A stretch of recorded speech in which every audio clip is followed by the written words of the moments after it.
Hello, everybody. Once again, this is Greg West coming back to you from the Black Community Blackboard. I know it's been a while since we've aired any of our interviews or any of our videos, but we have a special surprise as we bring this channel back to life. Tonight, we're going to be talking with a dear friend of mine, Jo Cooley-Love, who is running for Dayton City Commission. She's going to be the one who's going to help us bring this channel back, and we will be doing weekly interviews with her as we add other leaders in the community back into the rotation. So as usual, if you have anybody that you think would be a good person that we talk to who are doing good things in the community, please inbox us at blackcommunityblackboard@gmail.com or hit us up on our Facebook page.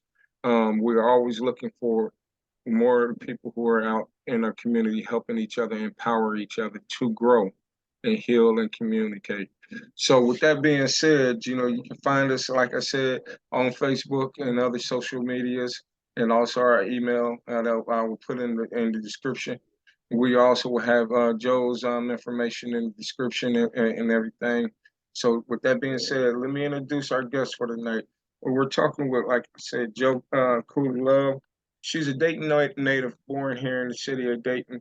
After coming back, she's gotten involved in the city as far as like trying to bring information to people about the access to adequate mental health care, the food deserts and police brutality and everything like that.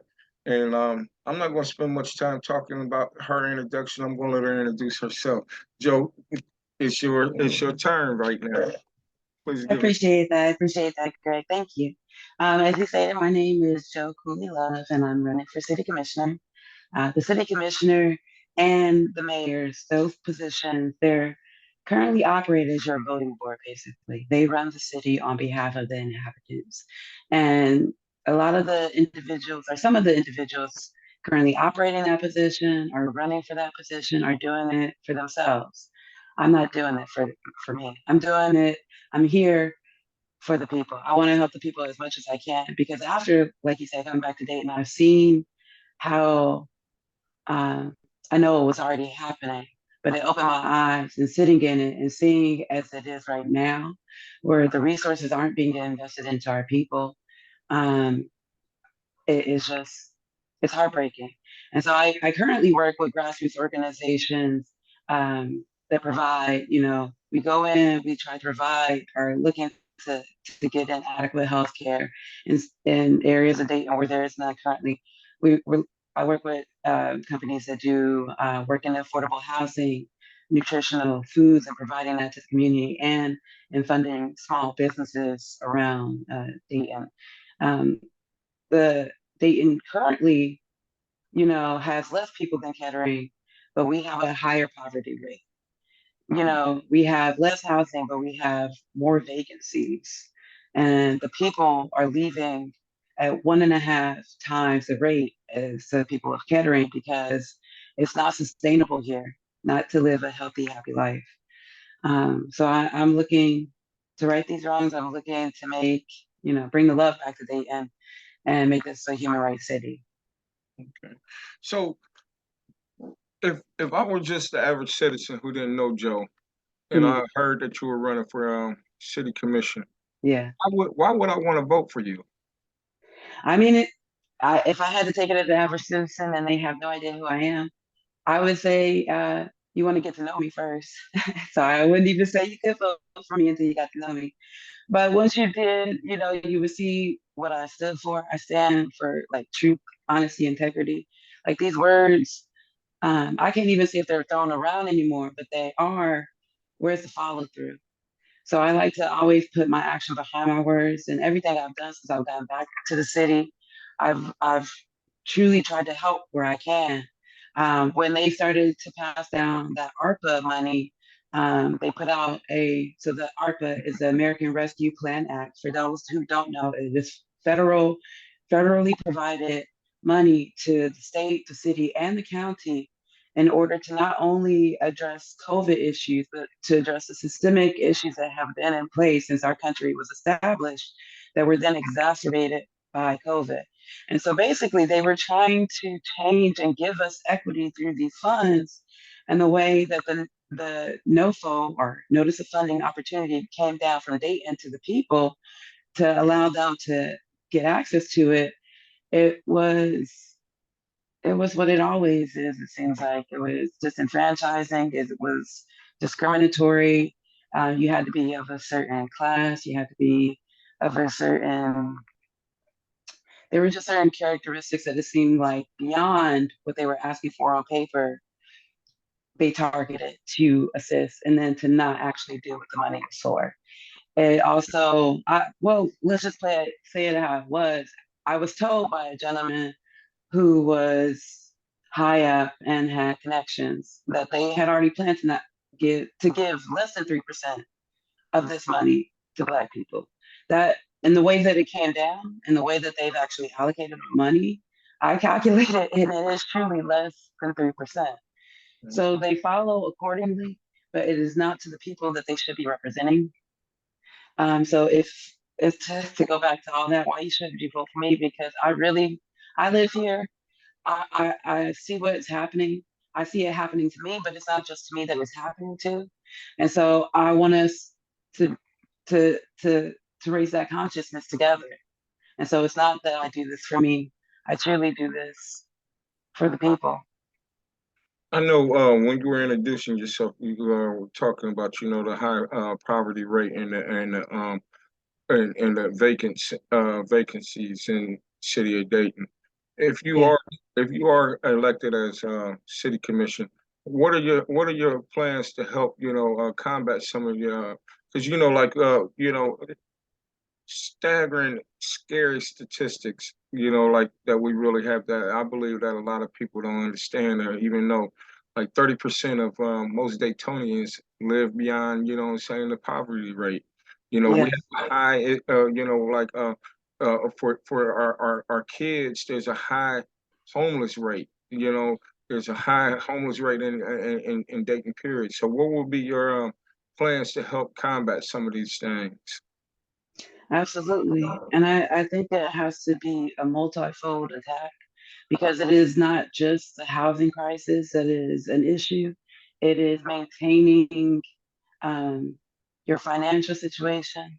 It is having an emotional and mental um, comfort line that you can already work off of. Right now, people are just in survival mode, so they can't even think about trying to thrive or trying to maintain. They are literally just trying to get day to day by.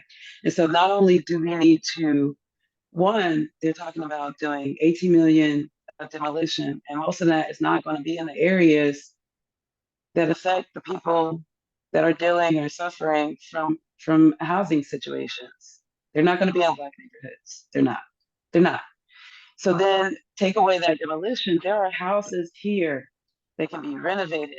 I know programs here that have gone in, seen a house, bought it, and had teenagers, young people, people who need to get that professional training, that experience, come in and then revitalize and build the house, and then be able to lease to own that to someone who might have been overlooked in the past um, because of redlining.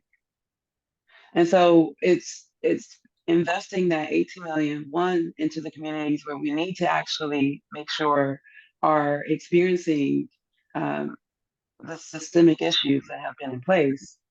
Right. We need to funnel it to these programs that have already been established and have proven that they can work and have hit, again, a multifold attack. It is not just beautifying the neighborhood, it's getting the people within the neighborhood to then care about their neighborhood because they're the ones helping to beautify it. It's then bringing in the young people and those that need training to actually do the work so that they get hands-on experience and a trade that they can then go and use for job, for creating jobs and for creating that education. It's for then taking those people too and getting them off of the streets and giving them an access and an outlet for them to focus their mind and do something, and creating a community, because again, they're going to need each other. And it's creating those times where they can talk and meet each other. You know what I'm saying? It's doing all that all at once. And and and organizations like that apply for those ARPA grants were ignored. They were given the runaround. They Yeah. were purposely given false information. They were given one piece of information by this person, same team, another person said something different. Their applications were lost. All of these that should have gone to ratify systemic issues for people of minority and low income, they were ignored. And we were giving that money back to the same programs that happened in Dayton for a very long time and haven't seen any change. So more money is not going to create a different outcome.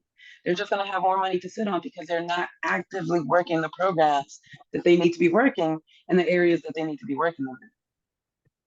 That's a big thing. A couple of the other people in the community that I know have boots on the ground and are really doing the work, the grassroots people. Yeah, We've been talking about this more and more lately. That it seems like the money that is always allocated to these other big organizations aren't getting to the people who really need it. So, I can understand and I feel their plight on that because, that is a big thing. Like, it's a huge thing. This right, is the largest amount of money the city has ever received. It was purposely within the federal guidelines provided to address systemic for the federal for the for our nation to say we are going to address the systemic issues that we know have been in place since the creation of our nation.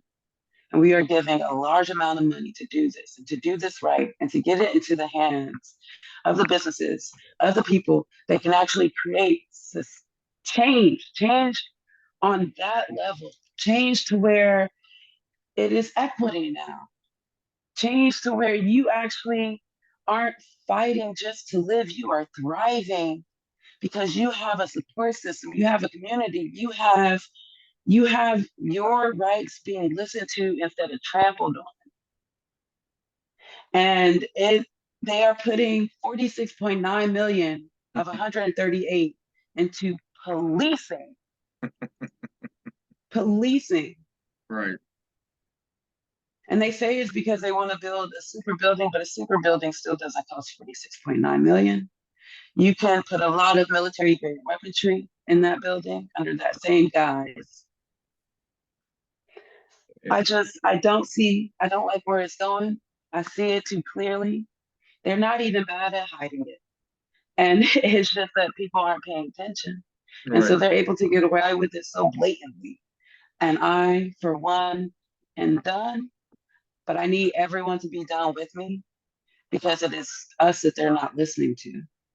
I believe, and correct me if you think I'm wrong. I believe a lot of the reasons why a lot of people aren't paying attention is because of, the day-to-day issues that they are just looking forward to. Like, how am I going to feed my family tonight? Am I going, come home and there's going to be a pink notice on the door I saying that, will not saying, I will not say that you're wrong because that is absolutely correct. Like I said, if you are just working every day to just survive, and that should be your basic human right, right? In the right, Declaration of Independence, your basic human right is to be able to survive with your government providing that assistance that you need to do so. Just to survive, which in Maslow's hierarchy means that you need water, you need shelter, you need food, and you need love. Now, if we just, I mean, I'm not going to say your government has to give you love, but they should show that love, should they not? yeah, They should show that love, along with making sure that you have water. Water, literally, I need water, shelter.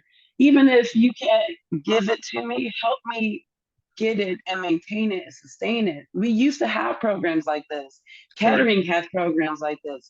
Other cities have programs like this. This is not a far fetched idea. This is just an idea that they have stopped funding. They have the website up, but you can't apply because we are no longer putting funds into this account. That is what it tells you. It's crazy. Let's, So the housing problem is a simple one. Put the right, 46.9 million into that. I don't, it seems like simple math to me. yeah. But Let's touch on another thing that I know that you're a big supporter of. When you yeah, say adequate mental health, what does that look like to you? Adequate health care, period, including mental health. So for that, it means stop giving us urgent cares. Give us the emergency services. Give us maternity wards, post, pre, and natal. Give us give us actual mental facilities housed with therapists, with other holistic practitioners who can come in and treat that person as a person. Because truly, to treat anything on that level, you need to hear that person. You need to talk to them. You need to be able to. And if that person even coming into the job is coming in already frustrated because they can't survive, trying to then help another person who can't survive on top of that, who has to now have like everyone has mental issues. We all need it. We all need it. And some of it can be taken care of so easily if you have nutritional foods, if you have shelter options provided to you, if you have water. Those three things are some of the most things that people fret about. Those are the three things beyond just trying to have love. Right. Those are the three things. You know what I'm saying? And so it's not unreasonable that when a city gets in $138 million to help their people systemically change the issues that have been going on for 400 years, to ask that they not put 46.9 million into policing. It's disrespectful. To put less than 3% into Black businesses is disrespectful. I It's, it's disrespectful. because like even though I hear this I hear this all the time that government has nothing to do with what private businesses choose to do. Like when That's not true. yes, Not thank you. necessarily. So you feel where I'm going Yeah. with this. Yeah, So that's like not true at all. They when bid Premier for federal contracts all the time. right when Premier decided to sell, I mean to tear down Good Samaritan, I I I feel we were disrespected as a Black community that no one tried to do like they've done in other cities. Buying the county and the city coming together and buying the They actually backed Premier 15 million. So yeah. instead of saying we're gonna do this for the people to maintain and make sure that they have a medical facility, because Cleveland Clinic would have came in. So let's say let's say Dayton decided to take that 15 million that they decided to back Premier to build another urgent care on the west side of Dayton. Let's say they took that 15 million and bought land, maybe not there, but still within a reasonable distance of people who needed access to a medical facility. Maybe that golf center that just sits in the middle, taking up space there on the west side of Dayton. Maybe if we bought that, allow Cleveland Clinic to come down, it sounds like issues are solved that quick, 1-2 punch, right? Hmm. But instead, they took 15 million and they backed the idea that Premier is refusing to allow any other medical facility to come into there. They are on instead going to allow just an urgent care. They have more space out of the mouth of Michael Reardon, the CEO of Premier Health. They have more space currently to do more, and yet they're going to wait and see. Yeah, it's crazy what we deal with. So another subject I would like to touch on is if you are elected as city commission, how would you help combat the food desert that we have on the west side of Dayton? Not just the So whole. I absolutely Let believe, me correct myself. Not just the west side of Dayton. Dayton, yeah, period, has a food desert. yes, yes, Name me one major I can. grocery other than Kroger's that they're about to close. The one over there on the east side, they're about to close that and start sending them all over there to that one that they just built into over on Riverside. And and what people don't realize when I bring up that they say, well, there is a Kroger on the west side of Dayton. What people don't realize is no, that is in Harrison Township. So name me one store, one major grocer that is inside the city limits is no longer just a food desert on the west side of Dayton because we have to keep our other constituents in mind too. Absolutely. So Absolutely. yeah, I had to correct myself. So what will be your plans to help combat the food desert in Dayton as a whole? Yes, absolutely. And Dayton as a whole is suffering. I'm not going to try to discount anybody in Dayton because we all, like I said, we all are just right now struggling to survive. Right now, I currently volunteer at community gardens. And what we do is we teach people how to grow their own food. That gives you access to organic food. We are currently working to get our grocery, our food into the Gem City market so that we can provide that organic. But I believe in building more of those community grocery stores, having the neighborhoods for those volunteers who want to come and learn how to grow their own food. One, it's beneficial. It lets you be sustainable all on your own. That to know that you can actually produce most of what you eat, most of what you purchase, you can buy them for seeds that cost you $1. You can grow them, I'm sorry, from seeds, like seeds, you can make a whole row in your Right. backyard for $1. Mm. And so I want to teach people, I want to educate people on the nutritional foods. The processed foods cost you more money anyway. They cost you more money anyway. So it's targeting you on that health level because processed foods, I don't know if I can say this, but they're the devil. They're the devil. They're so bad for you. They're so Well, bad for you. They have don't high fructose corn. So I don't even want to go down that route. But let's just say it would be education on nutritional foods that are beneficial for you. It would then also be creating community gardens that are then sourcing into a community owned grocery store, putting back in cooperative economics so that our people feel a sense of ownership, feel a sense of need to continue this because we can be self sustainable. We can make this a human rights city where humans' rights are the focus. And we can, because eventually they'll want to partner with us anyway. And we'll have those Krogers and liars wanting to get our black dollar because our black dollar is very powerful and they are getting it. We will go out of our way to still shop at a Kroger or Meyer. We don't need to. We can do it ourselves. We can do it ourselves. And we should do it for ourselves because the control that they have right now allows them to put us into situations like this where they can close needed Kroger's, needed food. Like they don't even open up. They have Kroger's and Myers are competing out on the white in the white neighborhoods. They like right next to each other. They right next to each other. And we can't get a single Kroger. Like they shut us down. Okay, you don't want to be here. We don't want you here. I believe we can do it for ourselves. I know we can do it for ourselves. We have done it in Gym City Market. We can do it over and over and over again and make sure that those grocery stores take EBT, make sure that they are accepting WIC, make sure that they're accepting things that also the people are going to need in order to make that a grocery store also for the people. Because again, at the end of the day, it's the cycle that y'all need us as much as we need you. But I mean, you can't do it without us, and we can't do it without you. We have to be for ourselves. Right. Yeah, I totally agree.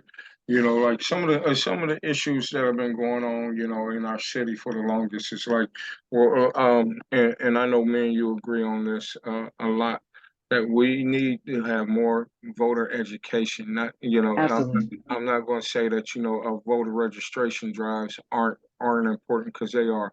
But I believe, like what we've talked about on the one-on-one, that voter education is a very, very, very important thing.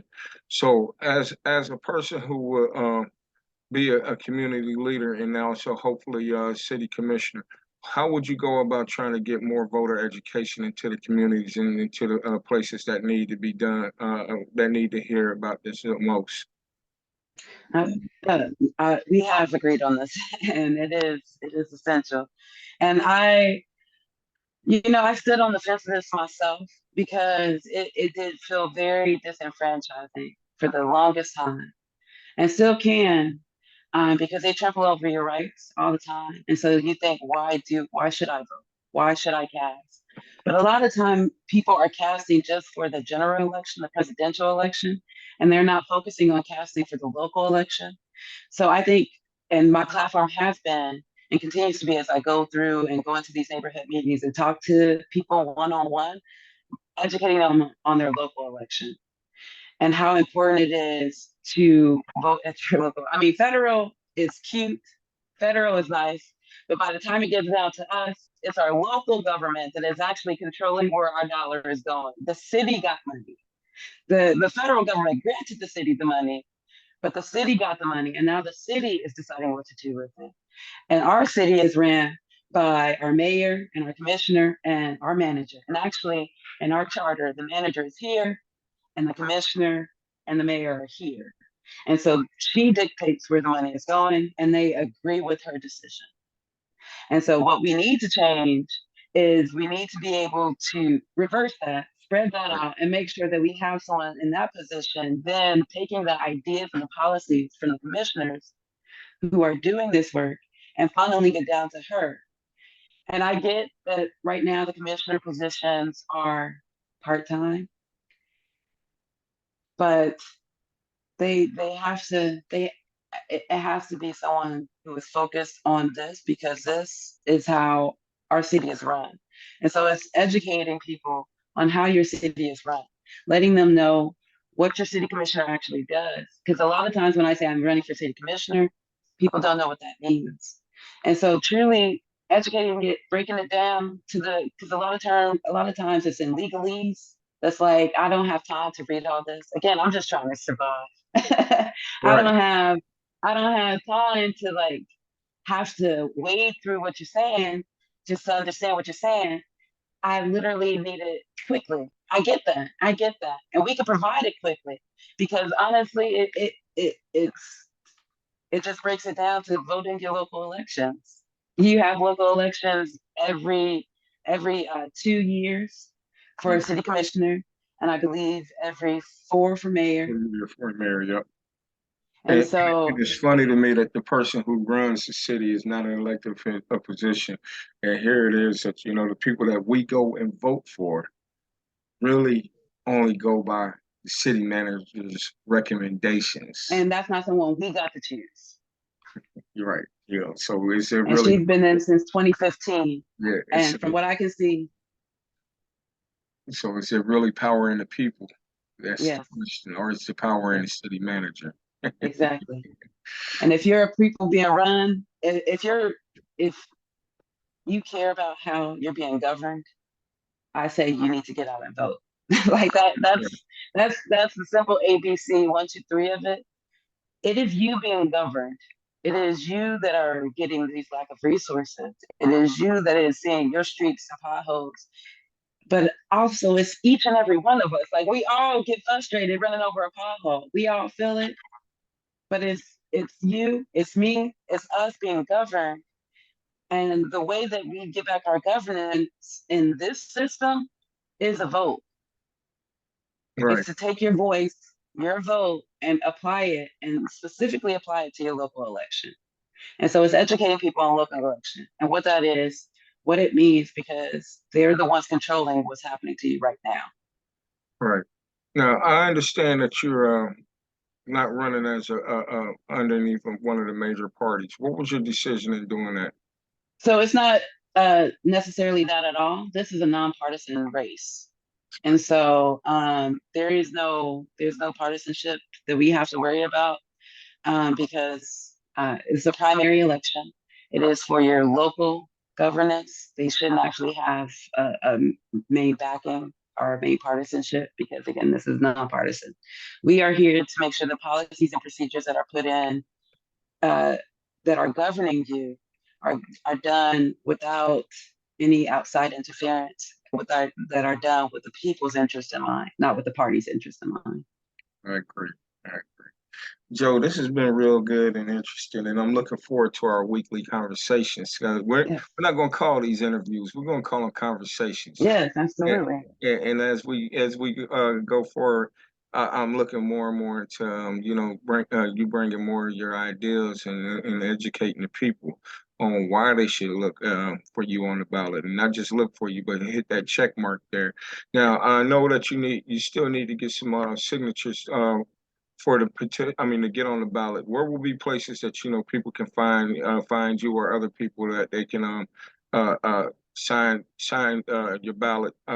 For you to get on the petitions for you to get on the Absolutely. ballot, Thank you. and Yeah, also what are the requirements for people to be able to sign your petitions to get on the ballot?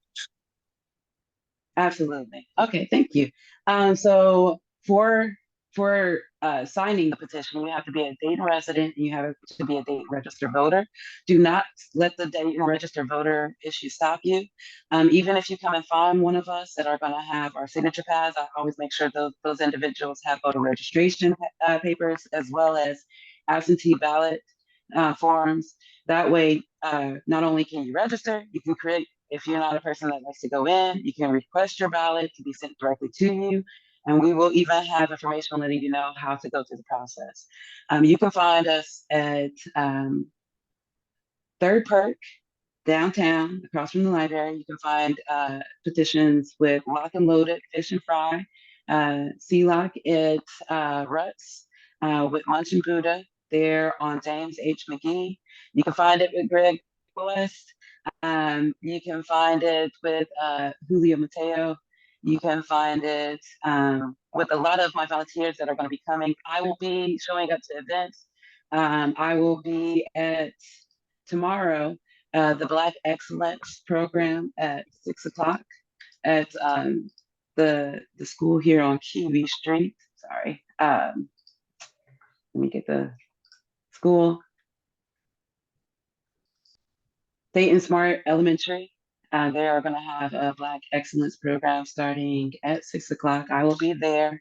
If you want to come and meet me, see some Black excellence, enjoy the day. I will also be throughout the city, knocking on doors, coming to meet you where you are. You can find me at the People for Commissioner Cooley-Love on Facebook and on Instagram. Yeah, if you want to reach me personally, you can also have my personal Instagram because I want to hear from the people. Like I said, I need to know. The people that I've talked to have been so great. There's so many initiatives that the people have that they want to see, and these are great initiatives, and they deserve the chance to grow and to thrive, and to be able to be partnered so we can put some back into us, so we can have these become actuality, because they're for the people, and that's what we need. Yeah, find me at Not Your Average Cup of Joe if you want to reach out to me personally. But yeah, we'll Yeah. be around.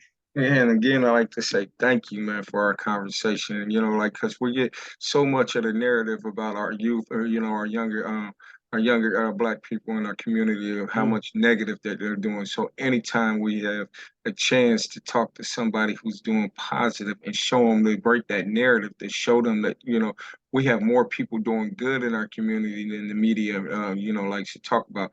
That was the premise of why we started this channel anyway, so that we could break that narrative about the community always getting the negative about the Black community. right. So I'm looking forward to, like I said, these Me as a conversations. You know what I'm saying? Our weekly conversations.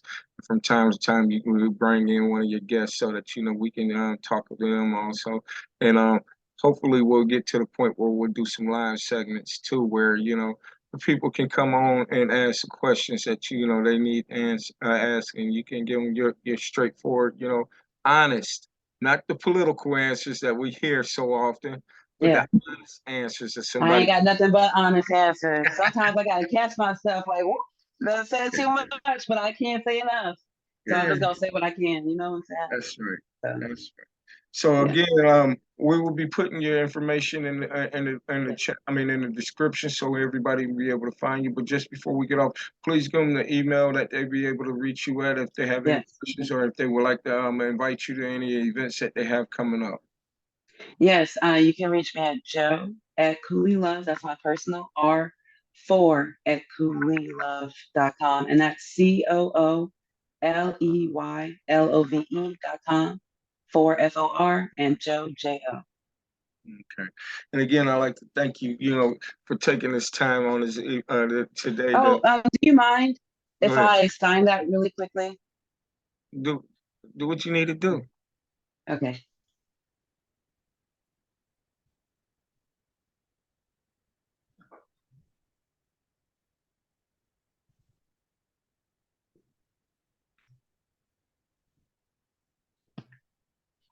That's beautiful. Okay. That's beautiful. Because that's a segment of our population that gets overlooked too.